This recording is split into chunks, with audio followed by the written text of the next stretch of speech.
अस्सलाम वालेकुम ख़वातीन और हज़रात, शुरू करते हैं आज का हस्बे हाल। मैं हूं जिसका मेज़बान जुनैद सलीम। नाज़रीन, शो का आगाज़ कर रहे हैं महफिल मौसीकी से। जी मैं आना कि मैं कुर्बान जावा, ऐसा सोहना और प्यारा और मौसीकी नूं समझण वाला आदमी है ही किसी और टीवी ते बैठा नहीं देख ले तू अज तक सानू बराबो नहीं सुखिया, ओनू पता ठीक गांदी नहीं। मैंने ब्रावो नहीं कहा, लेकिन आप सबको हमेशा ब्रावो समझे। क्या कहने जनाब, असी आप ताबेदार हां, सानू ते चानर के लगदे हो। अच्छा बाबा जी, आज मैं सोच रहा था आपने वो नहीं किया जो आप गाना मेरे लिए लिख के लाते हैं, मेरा सेरा पढ़ते हैं पूरा, वो नहीं पढ़ा। माफी चाहने वो नहीं बाबे ने आज तो बाद पढ़। क्यों? साडे घर 15 दिन लड़ाई हुंदी रही है, मैनू ताने देंदे रहे ने। मैं जदों नाल मुंह करके गाना गाना मोबाइल चेक करन लग पैंदा। मैं समझाया भी है, मैं कि अजकल रिवाज है, बंदा काम करदा करदा नाल मोबाइल भी चेक करदा है, ते ओह किहड़ा कन्ना नाल चेक करना हुंदा। नहीं पुत्र, मैनू इन्ना हौला लैंदा है तेरा बाऊ, वेंदा ही नहीं मेरे हाल। मैं सारा गाना सुना छड़ना ते मोबाइल च मैसेज चेक कर रहा हूं। मेरे दिल में इनके लिए जितनी इज्जत है आपको अंदाजा ही नहीं है। ओ जिंदा रहा मेरे बच्चिया, तेनू सजदे करन नू जी करदा, फिर सोचनी आ तू खुदा के नहीं। तेनू सजदे करन नू जी करदा, फिर सोचनी आ तू खुदा के नहीं। बाबा जी अल्लाह तुहाडी खैर करे, एंकर है ओ को तुहाडा मजाजी खुदा नहीं। गाने दे बोल जरा चुन के ले आया करो, इन्हां दा बड़ा अदबी प्रोग्राम है और ये सुलझा हुआ प्रोग्राम है। कुछ अकल करो। तेनू सजदे करन नू जी करदा, जिस भाई नू कहन डए हो और रट्टा पाण वाली मजहबी कमेटी दा मैंबर भी जे। अब बाबा तेरी नाले किहड़ी गल आ, हर घंटे बाद ते तेरी किसी ना किसी चीज नू दिल कर पैंदा। उधर देखो जरा पिछली दा नाता जी अज तक नहीं जी कीता। कभी बाबा कह देना है कि मेरा गरम गुलाब जामुन नू जी करदा, हजे वो मुकदे नहीं, ते नाल ही कह देना मेरी ठंडी आइसक्रीम नू जी करदा। तेनू मारन नू जी करदा पुत मेरा। और रात 9 बजे कहता है मेरा मरण नू जी। हाँ, जिवें गरम सर्द कराया मरण नू जी करेगा। ਉਹ ਸਾਰੀ ਜ਼ਿੰਦਗੀ ਤੁਸੀਂ ਬਾਬੇ ਦਾ ਜੀ ਕਰਦਾ, ਆਪ ਬਾਬਾ ਕੁਝ ਨਹੀਂ ਕਰਦਾ। मैं आना जे तुसी फिर बाबे दी इसे तरह ही बेइज्जती करनी है तो मैं मोड़ आवां फिर जिथों ले आया। नहीं उस्ताद जी, जेड़े काम आया वो काम करो कि पे कर। जुनैद साहब एप्लीकेशन ये देने के लिए हाजिर हुए हैं कि हालात बहुत बिगड़ चुके हैं। ओहो, आप देखें जनाब, लॉ एंड ऑर्डर जो है वो इस पोजीशन में पहुंच चुका है कि सानू भी उन लोग की देखो लुटन लग पे जे। की आंदे ने मरे को मारे शाह मदार। 2-3 दिन पहले घसीटपुरे तो शो करके मैं वापस आंदे सी। जुनैद साहब पैदल आउंडे सजे, घसीटपुरे से आ रहे थे, घिसट क्या पैदल क्यों आ रहे थे आप? जुनैद साहब धुंध इन्नी कि पता ही नहीं लगा केड़े ले डाकुआं ने बाबा रोक ले। असी तो जाई जा रहे हैं, अगलियां ने बाबे दी कनपड़ी ते बंदूक रखती। मेरे एवें ज़हन च आया, मैं यार कितनी देर हो गई है, खंघ दी आवाज नहीं आई, बाबा जी किधरे वॉक ते नहीं गए। मैं बात मारी है, मैं कहा बाबे हो ते नहीं बोले। मैं तो उत्थे बह के रोन लग पे। मैं कहा बाबा नहीं रहा। तो आप जब ऐसे इकट्ठे जाया करो तो बाबा जी के गले में घंटी बांध दिया करें ना। क्या वैसे बाबा के बिल्ली है, घंटी कौन बांधेगा? ਬਾਬੇ ਦੀ ਕਿਹੜੀ ਚੇਨ ਲਾ ਕੇ ਲੈ ਗਏ ਡਾਕੂ, 200 ਰੁਪਏ ਦੇ ਕੇ ਗਏ ਬਾਬੇ ਨੂੰ। लो जुनैद साहब जो आवाज़ां बूज़ां मारियां ने तो एक बंदे की आवाज आई है, कहते ने ओरा ओरा आ जाओ, अब पीछे आ जाओ बाबा इथे जे। मैं कह पिछे कितने डिग पे है बाबा। मैं पिछे वाल टुर पिया, इतने उदों पता लगा जो मेरी कनपट्टी ते भी बंदूक की नाली वजी है। उदों मैनू समझ आई है कि लुटे जा रहे हैं डाकू साजे। कहते ने बाबा ते सारा फोलिया, उहदे चों कुछ नहीं निकलिया। तेरे को है जो भी है। और मैं कह सोने की करने पुत्र इथों हुण शो करके आए हैं, मेहनत मजदूरी करके आए हैं, को अकल नूं हथ मारो, नहीं हटे। जुनैद साहब एहो जी टांट मारी ने मैनू, मैं सारा 1800 रुपया कट के फड़ा किड्डा जुल्म है बाबू जी। 1800 रुपये का फंक्शन है ते 80-80 हजार रुपए की बंदूक ना लुटन दे। भाजी नीरे 1800 नहीं 200 रुपया बाबा जी की जराब च सानू भी कट के देने पै गए। पुत्र वो ते बाबे ने बकरी च चोरी करके जराब च रखे सी, ਇਹ ਕਿਉਂ ਦੱਸਣ ਦੇ ਅਗਲੇ ਡਾਕੂ ਨਹੀਂ ਫੜਵਾਣੇ ਬਾਬਾ ਫੜਵਾ ਦੇ ਉਹ ਤਾਂ ਮੇਰਾ ਕਿਉਂ ਇਸ ਉਮਰੇ ਮੂੰਹ ਕਾਲਾ ਕਰਾਉਣ ਦੇ ਦੱਸੋ ਨਾ। ਇਹ ਤੇ ਤੁਸੀਂ ਆਪ ਕੀਤਾ ਕਾਲਾ, ਮੈਂ ਤੇ ਨਹੀਂ ਕੀਤਾ। ਜੋ ਤੁਸੀਂ ਕੰਮ ਵਹਾਇਆ ਇਹ ਪ੍ਰੋਗਰਾਮ 'ਚ ਜੀ ਬੇਟਾ ਜੇ ਤੇ ਰਾਹ 'ਚ ਡਾਕੂ ਨਾ ਮਿਲਦੇ ਤੇ ਸਾਨੂੰ ਕੀ ਪਤਾ ਲੱਗਣਾ ਸੀ ਕਿ 200 ਰੁਪਈਆ ਤੁਸੀਂ ਉਡੁੰਬ ਗਏ। ਮੈਂ ਵੀ ਆਖਾਂ ਏਡਾ ਵੀ ਮੈਂ ਬੁਰਾ ਨਹੀਂ ਗਾਉਂਦਾ, 2000 ਵੀ ਨਹੀਂ ਪੂਰਾ ਹੋਇਆ। ਇਹ ਤੇ ਜੁਨੈਦ ਸਾਹਿਬ ਸਿਰਫ ਨਕਦ ਦੱਸੇ ਨੇ ਜਿਹੜੇ ਉਹਨਾਂ ਨੇ ਕਢਾਏ ਨੇ, ਉਹਦੇ ਬਾਅਦ ਘੜੀਆਂ ਲਵਾਉਣ ਲੱਗ ਪਏ ਜੇ। ਹੋਰ ਉਹ ਨਾ ਮੁਰਾਦ ਜੁੱਤੀਆਂ ਕੱਪੜੇ ਵੀ ਲਵਾ ਲੈਂਦੇ ਤੇ ਅੱਲਾ ਦਾ ਸ਼ੁਕਰ ਹੈ ਵਿੱਚੋਂ ਇੱਕ ਡਾਕੂ ਦਾ ਸੁਕਲੈਨ ਦੇ ਮੂੰਹ ਤੇ ਹੱਥ ਲੱਗਾ ਤੇ ਆਂਦਾ ਇਹਨਾਂ ਕੋਲ ਵੀ ਬੰਦੂਕ ਜੇ ਤੇ ਦੌੜ ਗਏ। ਇਸ ਲਈ ਹੋਇਆ ਤੇ ਅੰਕਲ ਇਹ ਸ਼ਰਾਦੀ ਸਾਹਿਬ ਨੂੰ ਕੁਝ ਨਹੀਂ ਕਿਹਾ ਡਾਕੂਆਂ ਨੇ? ਇਹ ਐਸਾ ਸ਼ੌਕ ਹੈ ਜੀ ਧੁੰਦ ਦਾ, ਇਹਨੇ ਕੀ ਫਾਇਦਾ ਉਠਾਇਆ ਜੀ? ਡਾਕੂਆਂ ਨਾਲ ਰਲ ਗਏ ਆ ਜੀ। ਉਹ ਤੇ ਜਦੋਂ ਡਾਕੂਆਂ ਨੇ ਆਪਣੇ ਬੰਦੇ ਗਿਣੇ ਫੇਰ ਇਹਨੂੰ ਚੰਡਾ ਪਈਆਂ। ਏਡੀ ਵੱਡੀ ਵਾਰਦਾਤ ਹੋਈ, ਏਡਾ ਡਾਕਾ ਪਿਆ ਹੈ, ਉਹ ਤੁਸੀਂ ਪੰਜੇ ਹੀ ਬਚ ਗਏ ਹੋ, ਇੱਕ ਅੱਧਾ ਤੇ ਕਤਲ ਹੋਣਾ ਚਾਹੀਦਾ ਸੀ। ਆ ਪੁੱਤਰ ਡਾਕੂਆਂ ਨੇ ਕਿਹਾ ਇੱਕ ਅੱਧਾ ਸਾ ਮਾਰਨਾ ਕਿ ਇੱਥੇ ਗਲੋਵਰ ਰੌਕ ਲੈ ਕੇ ਆਉਂਦੇ ਆ। ਉਹ ਬੰਦਾ ਕੋਈ ਐਸਾ ਮਾਰਨਾ ਚਾਹੁੰਦੇ ਨੇ ਨਾ ਜਿਹਦੇ ਨਾਲ ਉਹ ਰੱਜ ਜਾਣ। रॉक को क्यों मार रहे हैं? जुमेरात को रोटी कौन इकट्ठी करेगा? वैसे उस्ताद जी अल्लाह का शुक्र अदा करें कि 2000 में जान छूट गई है, उन्होंने किसी को मारा नहीं है। ਉਹ ਪੁੱਤਰ ਇਦੋਂ ਚੰਗਾ ਕਿਸੇ ਨੂੰ ਮਾਰ ਹੀ ਜਾਂਦੇ ਨਾ। ਮੁਰਾਦਾਂ ਜੋ ਜ਼ੁਲਮ ਕੀਤਾ ਤੈਨੂੰ ਕੀ ਦਸੀਏ? ਇੰਨੀ ਧੁੰਦ ਤੇ ਉਤੋਂ ਮਾਈਨਸ ਸਰਦੀ, 2 ਸੈਕਿੰਡ ਵਾਸਤੇ ਬਗਲਾਂ ਚੋਂ ਹੱਥ ਨਹੀਂ ਸਾਡੇ ਕੋਲ ਨਿਕਲਦੇ ਤੇ 15 ਮਿੰਟ ਉਹਨਾਂ ਸਾਡੇ ਹੱਥ ਖੜੇ ਕਰਾ ਕੇ ਰੱਖੇ ਨਹੀਂ। ਇਹ ਤੇ ਅੱਲਾਹ ਪਾਕ ਦਾ ਸ਼ੁਕਰ ਹੈ ਮੇਰੇ ਜ਼ਿਹਨ ਚ ਆਇਆ, ਮੈਂ ਕਿਹਾ ਇੰਨੀ ਠੰਡ ਚ ਤੇ ਹੱਥ ਦੋਵੇਂ ਉੱਚੇ ਕਰਨੇ ਬੜਾ ਵੱਡਾ ਜ਼ੁਲਮ ਹੈ। ਮੈਂ ਫਟਾਫਟ ਬਾਂਹ ਆਪਣੀ ਕਮੀਜ਼ ਚ ਵਾਲ ਲਈ, ਮੈਂ ਕਿਹਾ ਭਾਈ ਜੀ ਮੈਂ ਟੁੰਡਾ ਵਾਂ। ਉਹ ਵਿੱਚੋਂ ਇੱਕ ਡਾਕੂ ਬੜਾ ਸਿਆਣਾ ਸੀ ਬਾਊ ਜੀ, ਉਹ ਮੈਨੂੰ ਆਂਦਾ ਜੇ ਤੂੰ ਟੁੰਡਾ ਹੈ ਤੇ ਉੱਥੇ ਫੰਕਸ਼ਨ ਚ ਵਾਜੇ ਦਾ ਪੱਖਾ ਕੀ ਲੱਤ ਨਾ ਗੇੜਦਾ ਰਹੀ ਹੈ। ਉਹ ਮੈਂ ਕਿਹਾ ਹਜ਼ੂਰ ਮੈਂ ਨਹੀਂ ਵਾਜਾ ਵਜਾਂਦਾ, ਬਾਬੇ ਹੋਰੀ ਵਜਾਂਦੇ ਨੇ। ਜਾਨ ਸਾਡੀ ਛੁੱਟ ਜਾਣੀ ਸੀ, ਬਸ ਗਲਤੀ ਹੋ ਗਈ। ਵਿੱਚੋਂ ਇੱਕ ਜਣਾ ਆਂਦਾ ਚਲੋ ਦਫਾ ਕਰੋ, ਮਸਕੀਨ ਆਦਮੀ ਨੇ। ਲਓ ਜੀ ਫਿਰ ਅੱਲਾ ਹਾਫਿਜ਼। ਉਹ ਜਦੋਂ ਜਾਨ ਲੱਗਣੀ ਤੇ ਮੈਂ ਦੂਜਾ ਹੱਥ ਕੱਢ ਕੇ ਵੀ ਹੱਥ ਮਿਲਾ ਲਿਆ। ਬਸ ਹੱਥ ਮਿਲਾਇਆ ਤੇ ਸਾਡੀ ਸ਼ਾਮਤ ਆ ਗਈ। ਫਿਰ ਉਹਨਾਂ ਸਾਨੂੰ 2-2 ਹੱਥੀ ਮਾਰੇ। ਬੋਈ ਉਹਨਾਂ ਨੇ ਕੰਨ ਵੀ ਫੜਾਏ ਸਨ, ਧੁੰਦੇ ਨਹੀਂ ਅਸੀਂ ਇੱਕ ਦੂਜੇ ਨੂੰ ਫੜੇ ਵੇਖੇ ਨੇ। अच्छा अब ये बताएं आप चाहते क्या है, 2000 रुपए को तलाफी की जाए या कोई कानूनी कार्रवाई का तकाजा? ਪੁੱਤਰ 2000 ਹੀ ਨਕਦ ਦੇ ਦਿਓ, ਕਾਨੂੰਨੀ ਕਾਰਵਾਈ ਤੇ ਸਾਡੇ ਉੱਤੇ ਲੱਗ ਜਾਣੇ। 2000 ਦੇ ਦਿਓ ਤੇ ਨਾਲ ਜਨਾਬ ਸਾਨੂੰ ਇੱਕ 80000 ਦਾ ਵਾਜਾ ਲੈ ਦਿਓ। वो किस चीज ਉਹ ਵਾਜਾ ਵੀ ਡਾਕੂ ਸਾਡਾ ਲੈ ਗਏ ਨੇ ਜੀ। ਆ ਤੇ ਜਨਾਬ ਬਾਬੇ ਬੱਸੇ ਕੋਲੋਂ ਲੈ ਕੇ ਆਏ ਜੇ, ਤਰਲਾ ਕੀਤਾ ਕਿ ਜਰਾ ਫੰਕਸ਼ਨ ਤੇ ਜਾਣਾ ਤੇ ਦਿਓ ਬਾਬਿਓ। Sir listen to me. Listen आए? ਸਰ ਇਹ ਡਕੈਤੀ ਦਾ ਬਿੱਲ ਵਧਾਣ ਦੇ ਨੇ ਐਵੇਂ ਹੀ। ਉਹ ਵਾਜਾ ਉਹਨਾਂ ਡਾਕੂ ਨੇ ਤੁਹਾਡਾ ਕੀ ਕਰਨਾ ਸੀ? ਉਹ ਚਾਂਡੇ ਲਾਣੇ ਸੀ ਉਹਨਾਂ ਨੇ। ਕੈਸਾ ਕੂੜ ਆਦਮੀ ਓਏ, ਵਾਜੇ ਚਾਂਡੇ ਲੱਗਦੇ ਨੇ ਬੇਟੇ, ਵਾਜੇ ਚ ਸੁਰ ਲੱਗਦਾ ਹੈ। ਅੱਛਾ ਮੈਂ ਕੂੜਾ ਤੇ ਅੰਕਲ ਤੂੰ ਕਿਹੜਾ ਰੇਡੀਓ ਦਾ ਸਟੇਸ਼ਨ ਡਾਇਰੈਕਟਰ ਹੈ? ਮੇਰੇ ਨਾਲ ਸ਼ੌਕੀ ਨਾ ਕਰੀ, ਮੈਂ ਤੇਰਾ ਖਲਾਈ ਸਟੇਸ਼ਨ ਮਾਰ ਦੇਣਾ। ਐਸਾ ਨਹਿਸ ਜੇ ਰੌਕ ਜੁਨੈਦ ਸਾਹਿਬ ਮਹੱਲੇ ਚ ਰੌਲਾ ਪਿਆ ਕਿ ਖਾਨ ਸਾਹਿਬ ਦੀ ਡਕੈਤੀ ਹੋ ਗਈ ਤੇ ਆ ਕੇ ਆਂਦਾ ਮੁਬਾਰਕ ਹੋਵੇ ਜਨਾਬ ਡਕੈਤੀ ਹੋ ਗਈ। ਉਹ ਮੈਂ ਕਿਹਾ ਕੈਸਾ ਸ਼ੌਕ ਹੈ ਮੁਬਾਰਕ ਦੇਣ ਦੇ ਕੂੜਾ? ਕਹਿੰਦਾ ਖਾਨ ਸਾਹਿਬ ਉਂਝ ਤੇ ਕਿਸੇ ਮੰਨਣਾ ਨਹੀਂ ਸੀ, ਤੁਹਾਡੇ ਕੋਲ ਕੋਈ 5 ਰੁਪਏ ਵੀ ਹੈ ਨੇ। ਡਕੈਤੀ ਨਹੀਂ ਸਾਬਤ ਕੀਤਾ ਜੇ ਕੋਈ ਕੁਛ ਹੈ ਸੀ ਜੇਬ ਚ। ठीक है उसकी। ਉਹ ਜੁਨੈਦ ਸਾਹਿਬ ਸਾਡੇ ਨਾਲ ਏਡੀ ਵੱਡੀ ਵਾਰਦਾਤ ਹੋ ਗਈ ਹੈ, ਯਕੀਨ ਕਰੋ ਇਹ ਤੇ ਹੁਣ ਸਰਗੇ ਡੰਡੇ ਆ। ਖੌਫ ਨਾਲ ਬਾਬਾ ਜੀ ਬੇਹੋਸ਼ ਹੋ ਗਏ ਸਾਰੇ ਉੱਥੇ ਤੇ ਹੋਰ ਕੀ ਦੰਦਲ ਪੈ ਗਈ ਬਾਬਾ ਜੀ ਨੂੰ। ਚੁੱਕਿਆ ਸਾਡੇ ਕੋਲ ਜਾਵੇ ਨਾ ਚੁੱਕੇ, ਸਾਰੇ ਹੀ ਅਮਲੀ ਲੋਕਾਂ ਸੀ। ਉੱਤੋਂ ਫੰਕਸ਼ਨ ਤੋਂ ਆਉਂਦੇ ਹੈ ਜੁਨੈਦ ਸਾਹਿਬ, ਫੰਕਸ਼ਨ ਹੋਵੇ ਤੇ ਇੰਨੀ ਨਹੀਂ ਤੇ ਫੀਮ ਖਾ ਲੈਂਦੇ ਅਸੀਂ। ਬਾਬਾ ਚੁੱਕੀਏ ਤੇ ਬਾਬੇ ਦੇ ਉੱਤੇ ਹੀ ਡਿੱਗ ਪਈ। ਮੈਂ ਕਿਹਾ ਇਸ ਤੋਂ ਪਹਿਲੇ ਕਿ ਬਾਬੇ ਨੂੰ ਇੱਥੇ ਠੱਪੇ ਲਾ ਲਾ ਕੇ ਮਾਰ ਛੱਡੋ, ਛੱਡ ਦਿਓ ਥੋੜੀ ਦੇਰ ਡੀਕੋ, ਆਪੇ ਹੋਸ਼ ਚ ਆ ਜਾਏਗਾ।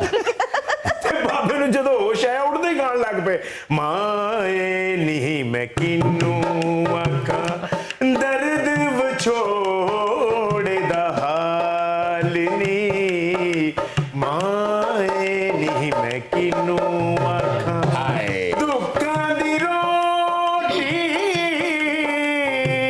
ਤੇ ਮੁਰਗੇ ਦਾ ਸਾਲਣ। ਤਰਸਿਆ ਵਿਚਾਰਾ। ਸ਼ੋਖਿਆ ਗਾਣਾ ਸੁਣਾਉਣਾ ਹੈ, ਆਰਡਰ ਨਹੀਂ ਦੇਣਾ। ਆਪਣੇ ਹੋਟਲ ਚ ਬੈਠਾ ਹੈ। अच्छा उस्ताद जी मेरा ख्याल है कानूनी कार्रवाई रहने देते हैं, आपकी मैं ये जो तलाफी है ये कर देता हूँ। 1800 रुपए है ना, वो मैं दे देता हूँ। 2000 उस्ताद जी। 2000 200 उसकी जिराबों से निकला था, वो तो अब इस्तेमाल के काबिल नहीं रहा। ਪੁੱਤਰ ਨਹੀਂ ਇੰਜ ਨਾ ਕਰ ਮੇਰੇ ਆ ਬੇਟੇ ਆ 18 ਨਹੀਂ ਬੁਰਾ ਲੱਗਦਾ ਹੈ ਸਾਨੂੰ ਲੈਂਦੇ ਤੇ ਬੁਰਾ ਨਹੀਂ ਲੱਗੇਗਾ ਤੈਨੂੰ ਤੇ ਦੇਂਦਿਆਂ ਬੁਰਾ ਲੱਗਦਾ ਹੈ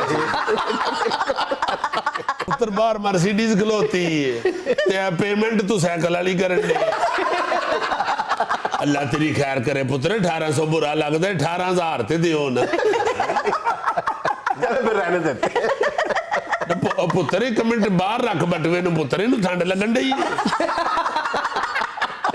गलत बात है बेटे ऐसे ना करो जो बना है वो तो दो ना बना क्या मतलब मैंने आपसे खाना खाया बेटे खाना नहीं खाया गाना तो सुनाया है जैसा गाना आपने सुनाया है ना गुलकार पल्ले से पैसे देता है दुकान की रोटी मुर्गे दा सालन ਓਏ ਓਏ ਗੁਲੂਕਾਰ ਪੱਲੇ ਉਹ ਪੈਸੇ ਦਿੰਦਾ ਸੀ ਸੁਣ ਨਹੀਂ ਸਕਦੇ ਓਏ ਓਏ ਓਏ ਇੱਕ ਮਿੰਟ ਖਲੋ ਜਾ ਪੈੜਿਆ ਨਾ ਉਹਨੂੰ ਗੁੱਸਾ ਚੜਾ ਬੇਟਾ ਤੂੰ ਤੇ ਥ੍ਰੈਸ਼ਰ ਕਿਰਾਏ ਤੇ ਦੇ ਦੇਣਾ ਨਾ ਤੈਨੂੰ ਪੈਸੇ ਆ ਜਾਂਦੇ ਨੇ ਸਾਨੂੰ ਤਾਂ ਕੁਝ ਲੈ ਲੈਣ ਦੇ ਲਾਓ ਮੇਰਾ बेटा दो 18000 रुपया भाई मेरा क्या गुनाह है बेटा तुम्हारा गुनाह ये है कि तुम अमीर क्यों हो हर अमीर आदमी खान साहब का गुनाहगार है गुनाहगार भी है और देनदार भी खैरा बेटा क्या कि 2000 भी मरवा ले वो तो 2 ही दे दे और 1800 के पीछे खजल होने वाले लोगों ये देखो song English song international song जो पाउंडों में डॉलरों में बिकता है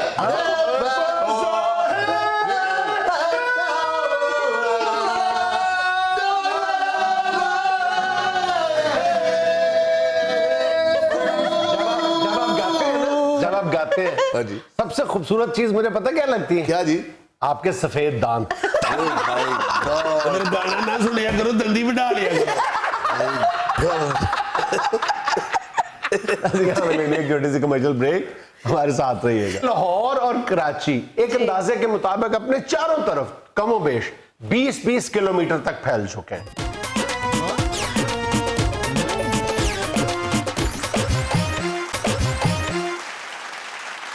अजय भाईजान हम कई मर्तबा इस मौजू पर बात कर चुके हैं कि ये जो बड़े शहरों की तरफ आबादी का बहाव है इसको रोकने के लिए कुछ हंगामी बुनियादों पर ना किया गया तो आने वाले सालों में जो सूरत हाल होगी वो बहुत तबाहकुन होगी। शहर बाहर डुलने लग पेंगे और तकरीबन इस वक्त बाहर डुल रहे हैं हमें अंदाजा नहीं है आदी हो गए हैं या जब वो क्राइसिस आता है उसको आर्जी तौर पे टाल दिया जाता है और हम समझते हैं कि मरीज का हाल अच्छा है अल्लाह माफ करे ये इस तरह ओवरलोड हो जाने ना शहर ये बड़ी खतरनाक सूरत हाल भी किसी वक्त बन जाती है बिल्कुल सही इससे मुबारक है ना जिसका मफहूम ये है कि आबादियों को इतना ज्यादा ना फैलाओ नई बस्तियां आबाद करो यानी दूसरे लफ्जों में नए शहर आबाद करो लेकिन हम ना अपने दीन के सुनते हैं ना अपनी जरूरत के तकाजे देखते हैं और बेड़ा गर्क किए जा रहे हैं अपना देखो ना कि हमने क्या सीखा है इससे इतने सालों से इस तरफ तवज्जो दिला रहे हैं सिर्फ हम ही क्या हर बंदा जो होश रखता है और फिक्रमंद है वो ये सोचता है देखो 16% आबादी इस मुल्क की सिर्फ 2 शहरों में आबाद है इस वक्त कराची और लाहौर में टोटल आबादी का 16% जो है वो सिर्फ लाहौर और कराची में है और अगले चंद सालों में गालिबन 5 वर्षों के बाद कुल आबादी का 20% जो होगा वो इन 2 शहरों में आ जाएगा लेकिन सर जब मर्दमशुमारी होती है तो फिर उसमें तो आबादी कम आती है हाँ ये देखो ना यही तो प्रॉब्लम है कि मर्दमशुमारी हम गलत बुनियादों पे करते हैं मर्दमशुमारी ये करते हैं मतलब मैं लाहौर में रहता हूँ अगर मेरा शनाख्ती कार्ड जो है वो उकाड़ा का है तो मुझे उकाड़ा का तस्वर किया जाएगा अरे आप लाहौर में अरे मैं लाहौर में रहूं अच्छा इसी तरह जो अब कितने फीसद लोग हैं जिन्होंने आके अपने शनाख्ती कार्ड नए बनवाए हैं अगर उनके वही शनाख्ती कार्ड है तो वो तस्वर किए जाते हैं कि ये बाहर मतलब वहीं के हैं ये लाहौर में नहीं रह रहे कराची का हाल भी यही है अब मेरा ख्याल है हमें हकीकत का सामना करना चाहिए और ठोस बुनियादों पर लेकिन अगर आपके पास यही नहीं पता कि आपके घर में बंदे कितने हैं तो आप प्लानिंग कैसे करेंगे कि भाई हमने खाना कहां से आना है रहना कहां पे है हमें पंखे कितने चाहिए लाइट कितनी चाहिए क्योंकि आप बुनियादी तौर पे फॉल्स असम्पशन पे काम कर रहे हैं गलत बुनियाद पे आपके पास अदादोशुमारी नहीं है हाँ जी ये गोगा देख लो 30 साल हो गए लाहौर आया हुआ शनाख्ती कार्ड पे एड्रेस आज भी फैसलाबाद नहीं इसमें हंसने वाली बात नहीं मैंने कई दफा कहा मैंने कहा लाहौर का नहीं लिखवाते कहते नहीं भाजी मैं जिड्डा फेंका हुआ मेरा फैसलाबाद नहीं एड्रेस नहीं कोई बात नहीं अल्लाह मीठा कर ही देगा अल्लाह मीठा करेगा भी अल्लाह मीठा देगा भी इसी आस में रात के बैठा रहता है अल्लाह मीठा देगा ना जिसने नमकीन दिया वो मीठा भी देगा मीठा होने में इसने इतनी मेहनत नहीं की जितना मीठा लेने में की अब आलम ये है कि लाहौर और कराची एक अंदाजे के मुताबिक अपने चारों तरफ कमोबेश 20-20 किलोमीटर तक फैल चुके हैं। बिल्कुल 20-20 किलोमीटर, मतलब इस तरफ देखो मांगा मंडी शेखुपुरा सारा कवर हुआ है, और कराची का भी यही हाल है। बिल्कुल सही। सारा बिल्कुल फैल के शहर साथ अंदर मिल गए, और वो पूरा एक आबादी का हम बन जी गया। चारों तरफ से 20-20 हुआ तो 80 मील बढ़ गया जी शायद। बिल्कुल सर, पत्तोकी के बाद लाहौर शुरू हो गया, इधर काला शाह काकू के बाद लाहौर शुरू हो गया, उधर शेखुपुरा के बाद लाहौर शुरू हो गया। सही। अच्छा, अब प्रॉब्लम पता है क्या पहले है? मैंने काला शाह काकू देखना, वो किधर है? नहीं, तुम सिर्फ देखो ही ना काला शाह काकू, तुम उस पे हक शुफा भी कर सकते हो।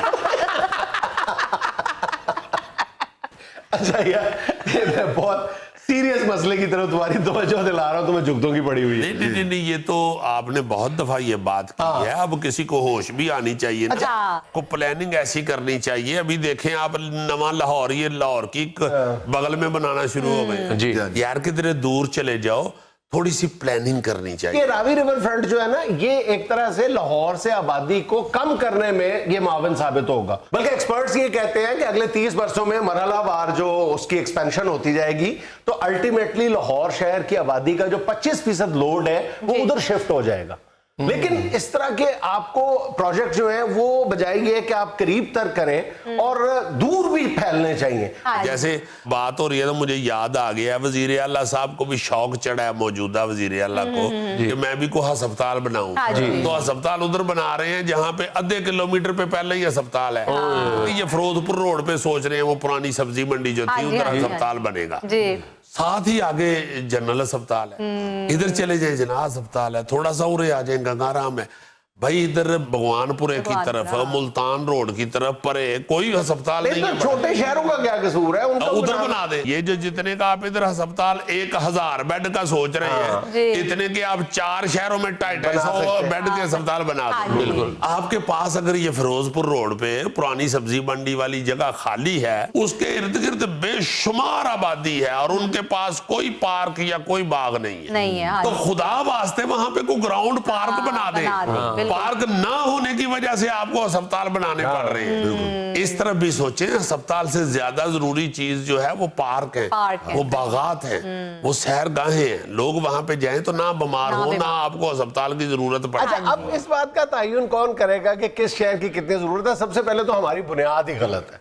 देखिए, हमारे वतन अजीज में 9 मेट्रोपॉलिटन सिटीज हैं। मेट्रोपॉलिटन सिटी ये डिफाइन ये किया जाता है कि जिनकी आबादी 10 लाख से ज्यादा है, वो मेट्रोपॉलिटन सिटी है। अब असूली तौर पे देखा जाए तो अगर बाकी जो आप वर्ल्ड स्टैंडर्ड को देखें तो पाकिस्तान में कमोबेश 50 के करीब मेट्रोपॉलिटन सिटीज होने चाहिए, लेकिन हैं कितने? सिर्फ 9। अब उसका नतीजा लामाला फिर यही निकलना है ना। एक और बात सोचने वाली ये है, मतलब शहरों में आते क्यों हैं लोग, इसका भी जिक्र हम कई दफा कर चुके हैं कि जाहिर है नौकरी के लिए, तालीम के लिए, इलाज के लिए बीमार हो जाते हैं तो आते हैं। नहीं, चलो इलाज के लिए तो आगे वापस चले जाते हैं ना, लेकिन 2 वजूहत बड़ी हैं जो यहीं का होके रह जाता है। एक रोजगार के लिए और फिर दूसरा हसूल तालीम के लिए जो आता है, फिर वो नौकरी भी बच्चों के लिए, और बच्चे जो हैं वो फिर जाहिर है यहाँ जॉब करने लग जाते हैं। बल्कि मैं तुम्हें बड़ा इंटरेस्टिंग फैक्ट बताऊं, अगर आप कभी सोचें कि कौन से शहर हैं, नॉन मेट्रोपॉलिटन शहर हैं जो कराची और लाहौर में जिनके लोग आकर आबाद यानी कम होते हैं, वो पता है कौन से हैं?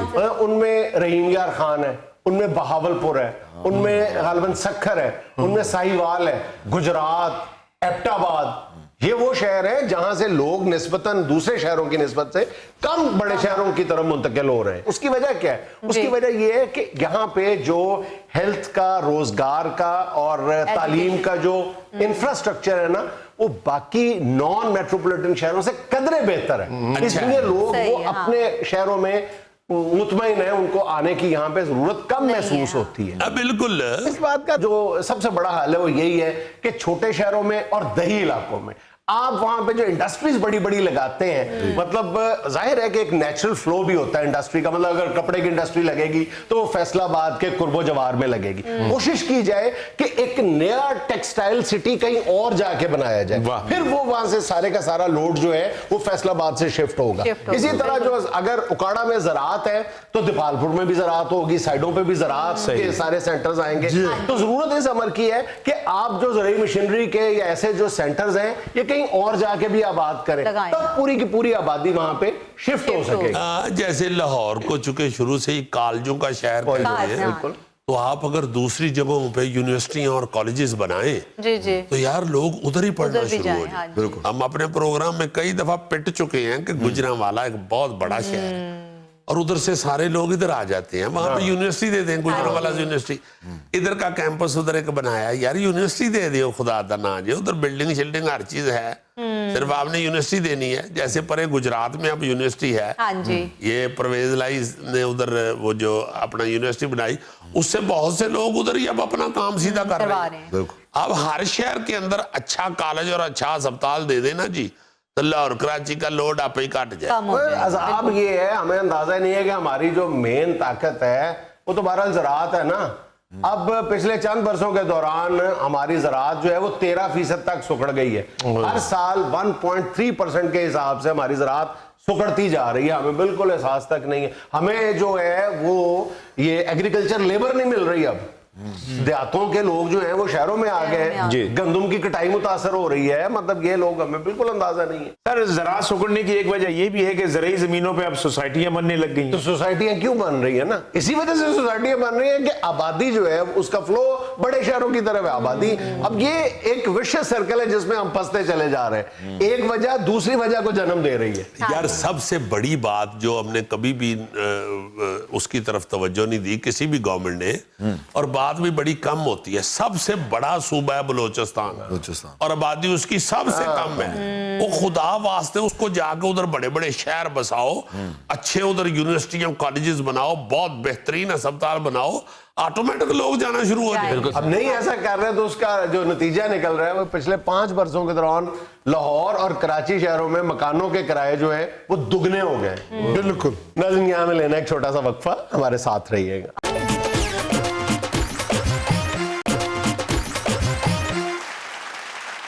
अच्छा, पहले मैं बता दूं कि हमने जरा क्लास को स्क्वीज किया, इसका साइज छोटा किया जी, है जी। एसओपीज ऑफ कोरोना की वजह से। अच्छा अच्छा नहीं सर, अच्छा किया, क्लियर कर दिया, वरना ऐसे लगता है कि शायद किसी ने दबका मारा है तो जुल्फी ओढ़ के किसी बनेरे पे बैठ गया। हालांकि जुल्फी के जाने से क्लास कितनी छोटी हो गई होगी, लेकिन बहरहाल एसओपीज है, हाँ। ध्यान रखना चाहिए। अच्छा, जो भी बेटा- है जुल्फी एक तरह का इंसान तो है ना। हाँ, पूरी तरह इंसान है। अच्छा, अगर आप इंसान है तो वो क्यों नहीं है? Thank you, sir. आज हमारी क्लास है जोलॉजी की और हम बंदर पे बात करेंगे। वाह वाह बंदर पे वाह वाह। महबूब मौजू है इंसानों का, बंदरों की आदात। इसका मतलब ज़ूलॉजी के जुमरे में आता है बंदर। बिल्कुल जोलॉजी, जैसे आप भी जोलॉजी के जुमरे में आते हैं ना, आप भी जोलॉजी के जुमरे में, हम सब जोलॉजी के जुमरे में आते हैं। सर फीस आप पढ़ाने की लेते हैं और शुरू आप जुगते कर देते हैं। नहीं, बिल्कुल नहीं। आई एम सॉरी आप सर। लोगों को सीरियस करना, तालीम की तरफ रागिब करना बहुत मुश्किल काम है बच्चे। नहीं सर, हम तो पहले ही राग़िब हैं। यह सबसे बड़ा मसला पता है क्या है? बाकी लोग तो अपने एटीट्यूड से, अपने चेहरे मोहरे से किसी ना किसी हद तक बच्चे लगते हैं, तुम धड़बूस लगते हो, पूरे धड़बूस। बहुत अच्छे, वारे वाह, ये जो आपने टीनेजर बिठाया हुआ है, हद हो गई यार। यार उसके यानी मैं धड़बूस लगता हूँ, ये ओ लेवल का स्टूडेंट है। यार उसके चेहरे पे बहरहाल साइज जितना मर्जी बड़ा है उसका, लेकिन उसके चेहरे पे एक मासूमियत अभी भी है। और सर इसकी मासूमियत पे ना जाए, ये इसी तरह के मासूम मुंह बना के तो उधार ले लेता है। आप सर इसके चेहरे पे ना जाए, इसका पेट देखें इतना सारा। यार आपने बंदरों की तरफ आना है या नहीं आना? जी जी जी जी सर। अच्छा जी, आप ये बताएं कि बंदरों की सबसे ज्यादा जो हैरत अंगेज सलाहियत है, जो साइंटिफिकली प्रूव्ड, जी, जी। यानी बाकायदा साइंस से साबित शुदा, वो क्या है? नकल करता है जी बस। एक तो नकल करता है, जी, जी। दूसरा वो आप ये सुन के हैरान रह जाएंगे कि वो लिखे हुए आदाद को पढ़ सकता है। अरे वाह। दूसरा वो गिन सकता है, ये बाकायदा गिन भी सकता है और 1 2 3 4 पढ़ भी सकता है। अच्छा जी, गिन भी सकता है? हाँ जी। वाह वाह वाह वाह, लो फिर वो गिन के छोले खा रहा था बंदर। अच्छा। मैंने समझा कि शायद इसका कोई बुजुर्ग फौत हो गया, छोले पाट रहा है। अच्छा, एक आम तौर पे आप लोगों ने देखा होगा, सुना होगा जी। कि जनाब बंदर एक दूसरे की जुएं निकाल रहे हैं। ये कैसा है? वो जुएं नहीं निकाल रहे होते, फिर कैसा है? असल में बंदरों का ये वे ऑफ कम्युनिकेशन है, इससे वो बातें करते हैं, एक दूसरे को मैसेज दे रहे होते हैं जब वो जुएं निकाल रहे होते हैं। असल में वो जुएं नहीं नहीं निकाल तो वो, रहे। मगर वो मैसेज मुंह में वो क्यों डाल रहे हैं? वो हर तरह की जो है ना वो टेक्स्ट वगैरह जो भी है वो इशारा ऐसे ही करते हैं जैसे वो खा रहे हैं, लेकिन असल में वो वे ऑफ कम्युनिकेशन है उनका इबलाग का तरीका है। तो सर ये जो थड़ों पे बैठ के औरतें कर रही होती हैं, ये भी वे ऑफ टॉक है उनका। वो भी वे ऑफ टॉकिंग है ना, जुए निकालने के बहाने 6-6 घंटे घर से बाहर बैठे रहते हैं। सारे महल्ले की चुगलियां भी कर रहे हैं। अच्छा जी ये बताएं सबसे छोटा बंदर कौन सा होता है? मिखल चिंपैंजी सर। और नहीं यार कुछ पहले तुम्हें तो पता होना चाहिए यार, तुम्हारी तो रिश्तेदारी है।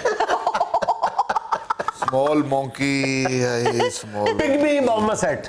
पिग्मी ये सिर्फ 5 इंच बड़ा होता है, उंगली के साइज के बराबर। अच्छा। लेकिन इसकी 7 इंच लंबी दुम होती है।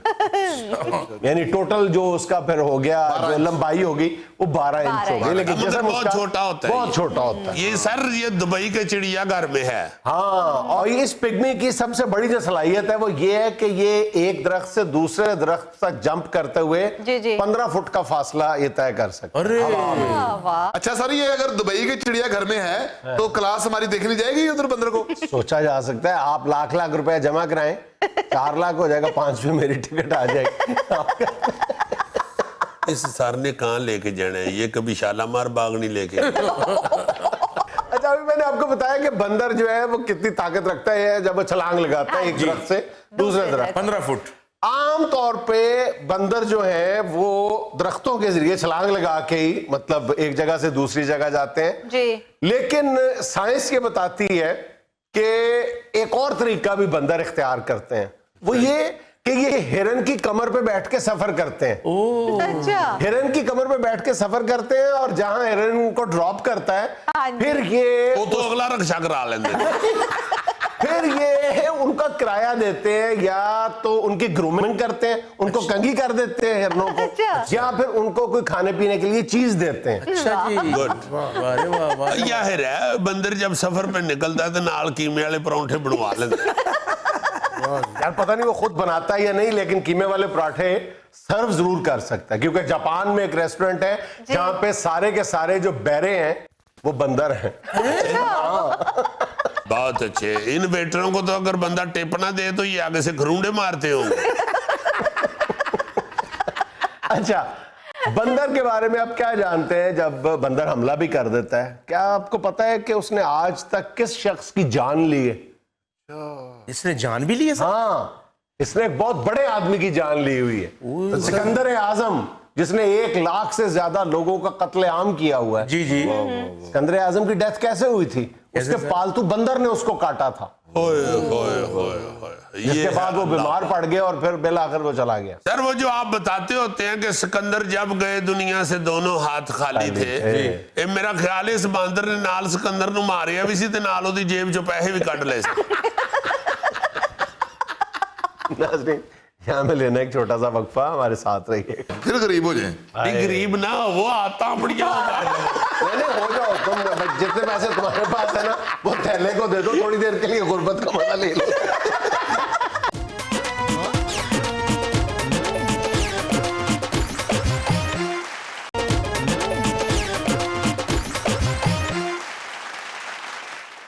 अच्छा जी, आज यादें माजी में मैं एक ऐसी चीज बयान करने लगा हूँ जी।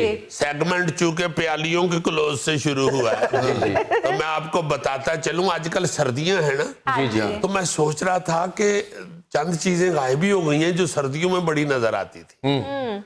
एक प्यालियों में लोग चाय पिया करते थे। बिल्कुल बिल्कुल। आपको प्यालियां याद है ना, छोटी छोटी बड़ी प्यारी प्यालियां होती थी। सब्ज़ चाय खास तौर पे सर्दियों का तोहफा होता है। सब्ज़ चाय या दूसरी चाय लेके ना वो प्यालियां भर के तो उनको दोनों हाथों से गरम गरम प्याली पकड़ लेते थे, वो साथ हाथ भी सेकते रहते थे और साथ चाय की चुस्कियां भी लेते। उसमें बाकर खानी होती थी तो ईद होती थी। यार वो तो सुबह की बात है ना, मैं रात की ठंड की, यार ये बहुत खाऊ आदमी है।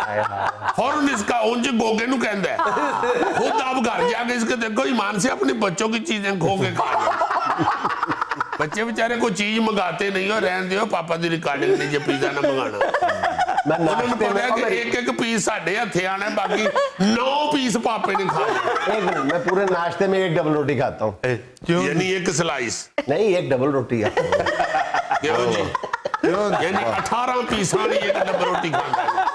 बात हो रही थी चाय की प्याली प्याली। के वक्त ना जी, ठंड में हाँ जी। या सुबह सुबह वो गरम गरम चाय प्यालियों में डाल लेते थे, बड़ी सफेद रंग की प्यालियां खूबसूरत सी, ऊपर फूल बने हुए या कोई डिजाइन बना हुआ, वो बाकायदा घर के किचन की जीनत होती थी।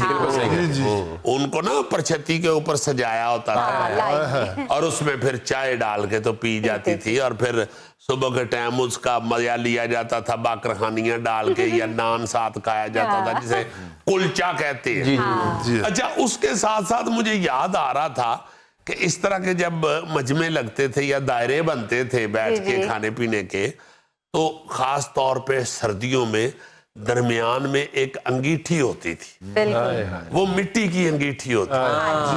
बाद में फिर आहिस्ता आहिस्ता लोहे की अंगीठियां आनी शुरू हो गई। वो जो मिट्टी की अंगीठी होती थी ना जी, वो कड़ा या कोई वड्डी हांडी टूटती थी ना जी, बिल्कुल। तो वो बाकी आधी हांडी ना उसका थल्ला बना के ना अंगीठी का, तो उसके ऊपर मिट्टी सारी लगा के लेप करके तो वो बनाई जाती, बिल्कुल सही। और वो बड़ी प्यारी इतनी सी छोटी सी अंगीठी बन जाती।